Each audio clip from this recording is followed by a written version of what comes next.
নিউজৰ প্ৰতিগৰাকী দৰ্শকক মই সপ্তমে স্বাগতম জনাই এই মুহূৰ্তত লৈ আহিছোঁ অতিকৈ গুৰুত্বপূৰ্ণ খবৰ। বীৰ লাচিত সেনালৈ ভয় কৰে বিজেপিয়ে। এইদৰে বিস্ফোৰক মন্তব্য কৰিলে বীৰ লাচিত সেনা অসমৰ প্ৰশাসনিক সচিব শৃংখল চলিহাই। গেৰুকামুখত ধেমাজি জিলাৰ গেৰুকামুখত হৈ থকা যি বীৰ লাচিত সেনাৰ ৰাজহুৱা সভা, সেই ৰাজহুৱা সভাত অংশগ্ৰহণ কৰি বীৰ লাচিত সেনাৰ প্ৰশাসনিক সচিব শৃংখল চলিহাই এইদৰে মন্তব্য কৰিলে যে বিজেপিয়ে বীৰ লাচিত সেনালৈ ভয় কৰে আৰু তেওঁ ৰাজহুৱা প্ৰমাণ সহকাৰে বিস্ফোৰক মন্তব্য আগবঢ়াইছে। আৰু এই সন্দৰ্ভত কি বিস্ফোৰক মন্তব্য আগবঢ়াইছে আমি সবিশেষ তথ্য আপোনালোকক জনাই আছোঁ। তেখেতৰ আমাৰ হাতত আহি পৰিছে মন্তব্য। পোনপ্ৰথমে আপোনালোকলৈ মন্তব্য আগবঢ়াইছোঁ। যতীন বৰাক লৈ আন্দোলন কৰিব ল'লে, বিদ্যাসাগৰক লৈ আন্দোলন কৰিব ল'লে, কোট টাই চুট পিন্ধি আন্দোলন কৰিব ল'লে। আন্দোলন এনেকে নকৰে, আন্দোলন ৰাজপথ কৰে, লতাশিলত আন্দোলন কৰে। আমি লতাশিল খেলপথাৰখনত ক্ৰিকেট খেলে বুলি জানো, তাতে আন্দোলন কৰে আমি নাজানিছিলো। 2021 চনে দেখিলো। সেইকাৰণে আন্দোলনবোৰ ৰাজপথত হ'ব লাগিব। অৰ্থনৈতিকভাৱে আমি এটা স্বাৱলম্বী জাতি হ'ব লাগিব। তাৰ কাৰণে গেৰুকামুখ অঞ্চলৰ আই মাতৃসকলক লগত লৈ এখন অৰ্থনৈতিক সংগ্ৰাম কৰিবলৈ মই গেৰুকামুখ আঞ্চলিকৰ তথা ধেমাজি জিলাৰ প্ৰত্যেক সৈনিকক অনুৰোধ জনাইছো। আজি আমি ইউপি বিহাৰৰ পৰা আচাৰ খাই আছো। কিয় আমাৰ মানুহে আচাৰ বনাই আজি গেৰুকামুখ বজাৰ আৰু হেৰিত বিকিব নোৱাৰিব ধেমাজি টাউনত? আমি খিলঞ্জীয়া মানুহ সৰুকে আমি স্বাৱলম্বী হ'ব লাগিব। কাৰণ এইখন চৰকাৰ নাগপুৰৰ চৰকাৰ। এইখন চৰকাৰ দিছপুৰৰ পৰা কণ্ট্ৰল হোৱা চৰকাৰ নহয়। এইখন চৰকাৰ নাগপুৰৰ পৰা হাফ পেণ্ট পিন্ধা পাৰ্টিৰ পৰা কণ্ট্ৰল হোৱা চৰকাৰ। সিহঁতক বুজোৱা হ'ব, এখন সংগ্ৰাম হ'ব। আৰু আজিকালি কি হয় জানে, বিজেপিৰ অৱস্থা অলপ বেয়া হৈছে। যেতিয়া বীৰ লাচিত সেনাৰ মিটিং থাকে তেতিয়া বিজেপিয়ে ওচৰত এখন সভা দিয়ে। বীৰ লাচিত সেনালৈ বিজেপিয়ে যে ভয় কৰে তাৰ ক্ষেত্ৰত প্ৰমাণ আমি দাঙি ধৰিছে অসমৰ খিলঞ্জীয়া জনগণে। আমাৰ য'তে মিটিং থাকে তাতে বিজেপিৰ মিটিং থাকে। সৌখিদিনা অসমত এজন অসমীয়া মানুহে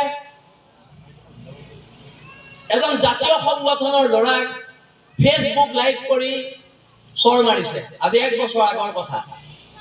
তাৰ পিছত সেই অসমীয়া মানুহজনক আমাৰ অসম পুলিচে সেৱা কৰি ধৰি আনি থানাত লালচা খুৱাই থানাত জামিন দি এৰি দিছে। আৰু আমি অসমীয়া মানুহ এজনক ঐ বুলি কওঁতে থু মাৰিছো বুলি কৈ আমাক NSA লগাই জেলত ভৰাই দিছে। কিন্তু যুঁজি আছো আৰু আমি যুঁজি যাম। আমি বীৰ লাচিত সেনাৰ সৈনিক হয়। আজি আমি আপোনালোকক বীৰ লাচিত সেনা সংগঠন হিচাপে অন্তত এটা কথা ক'ব পাৰো, বীৰ লাচিত সেনাৰ কোনো কেন্দ্ৰীয় নেতৃত্ব হওক, বীৰ লাচিত সেনাৰ আঞ্চলিক নেতৃত্ব হওক, জিলা নেতৃত্ব হওক, কোনোবাই নহওক, বীৰ লাচিত সেনাৰ কোনো সৈনিকে NSPCৰ পৰা টকা পইচা খোৱা নাই। কিন্তু মই আপোনালোকক সেইটো কথা ক'ব পাৰো। আৰু আমি সিহঁতৰ পৰা পইচা খোৱা নাই কাৰণে আমি সিহঁতক দম দিব পাৰো। সততাৰ অভাৱত অসমৰ মানুহক দুৰ্বল সজোৱা হৈছে। আজি আলি আই লৃগাঙৰ চৰকাৰী বন্ধ নাই, কিন্তু বিহাৰৰ পৰা অহা বিহাৰী কেইটামানৰ ভোটৰ কাৰণে বিজেপি চৰকাৰে ছট পূজাৰ বন্ধ দিছে, আলি আই লৃগাঙৰ বন্ধ দিয়া নাই। তাতকে আৰু দুখ আৰু লজ্জাৰ কথা কিবা থাকিব পাৰেনে? আজি অসমীয়া মানুহবোৰ কোটিপতি হৈছে। আজি জল জীৱন মিছন বনাইছে, মানুহৰ ঘৰে ঘৰে খোৱা পানী দিছে, ভাল কথা।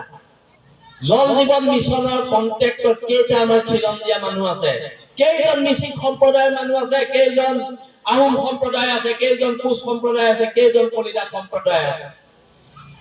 তাত 90% ঠিকাদাৰ মাৰোৱাৰী সম্প্ৰদায় আছে। এই পইচাবোৰ বিহাৰ যাব, ৰাজস্থান যাব, ইউপি যাব। আমাৰ ইয়াৰ পইচা, আমাৰ ইয়াত পানী খুওৱাৰ নামত গোটেই পইচা বাহিৰলৈ গৈছে। আৰু মন্ত্ৰীয়ে 6% কমিশ্যন লৈছে। কিন্তু এখন সংগ্ৰাম আমি কৰিব লাগিব।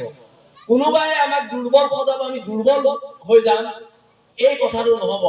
সেইকাৰণে আমি কওঁ, বীৰ লাচিত সেনাৰ প্ৰত্যেক সৈনিকে কয় যে হ'ব পাৰো আমি দুখীয়া, আমি তহঁতৰ গোলাম নহয়। আঁঠু কাঢ়ি অধিকাৰ পূজা আমাৰ নিয়ম নহয় আৰু নিয়ম নহয়। হ'ব হিচাপবিলাক হৈ আছে 21ত হ'ল এইবাৰ উজনি অসমত 24ত হ'ল আৰু 26ত একেবাৰে হ'ব ইয়াৰ পৰা ইহঁতক টাটা বাই বাই কৰি দিয়া হ'ব কিন্তু কথাটো হৈছে চৰকাৰ যাৰ আহক আমাৰ তাৰ লগত কথা নাই আমাৰ কথা হৈছে চৰকাৰ যাৰে আহক খিলঞ্জীয়া মানুহৰ আধিপত্য থকা চৰকাৰ আহিব লাগিব ফাঁচী বজাৰৰ বনিয়াৰ পকেটেৰে চলা চৰকাৰ ইয়াত চলিব দিয়া নহ'ব এই সংগ্ৰাম কাৰ কাৰণে ইয়াত যে বহি আছে কণ কণ ল'ৰা ছোৱালীৰ ভৱিষ্যতৰ কাৰণে এই কণ কণ ল'ৰা ছোৱালীকেইটা যাতে আৰু 10 বছৰৰ পিছত গেৰুকামুখৰ ৰাজপথত ধেমাজিৰ ৰাজপথত মূৰ তুলি জীয়াই থাকিব লাগে আৰু আজি মই গেৰুকামুখ আঞ্চলিকৰ প্ৰত্যেক সৈনিকক এটা কথা কৈছো তোমালোক প্ৰত্যেক কণ কণ শিশুৰ নিৰাপত্তা হ'ব লাগিব কাইলৈ যদি গেৰুকামুখৰ ছোৱালী এজনী বিপদত পৰে গেৰুকামুখৰ সৰু ল'ৰা এটা যদি বিপদত পৰে দুখীয়া মাক বাপেকে অন্তত ল'ৰা ছোৱালীকেইটাক এইটো কথা ক'ব পাৰিব লাগিব যে গোপাই আই তহঁতে চিন্তা নকৰিবি বীৰ লাচিত সেনা নামৰ এটা দল আছে তহঁতক বিপদত পৰিব নিদিয়ে আৰু নিদিয়ে আমি মানুহৰ সাহস হ'ব লাগিব ইয়াত আহিলো ভাষণ দিলো ডাঙৰ ডাঙৰ কথা ক'লো কাইলৈ পেপাৰত কিবা এটা ওলালে মই শিৱসাগৰ গুচি গ'লো ইয়াৰ সভাপতি সম্পাদক ধেমাজি গুচি গ'ল ইয়াৰ মানুহ কিন্তু যদি বিপদত থাকে তেতিয়াহ'লে আমাক সময় আৰু ইতিহাসে ক্ষমা নকৰিব কাষত থাকিবলৈ আপোনালোকৰ সাহস হৈ থাকিবলৈ চেষ্টা কৰিম আমি এই যে সংগ্ৰামখন চলাই আছো এই সংগ্ৰামখন কেতিয়াবা জিকিছো আমি কেতিয়াবা হাৰিছো ক'ত আমি কা আন্দোলনত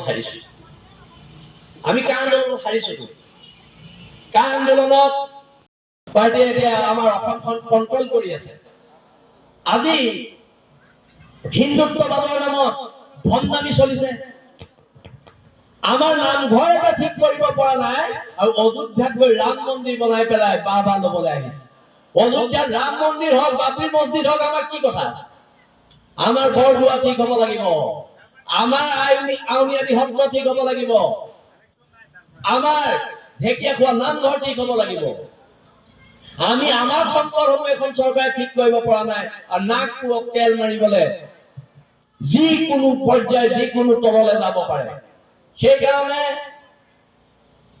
আমি এমুঠিমান মানুহ আছো যি মানুহখিনিয়ে নিজৰ জাতিটোক অন্তৰৰ পৰা আমি ভাল পাওঁ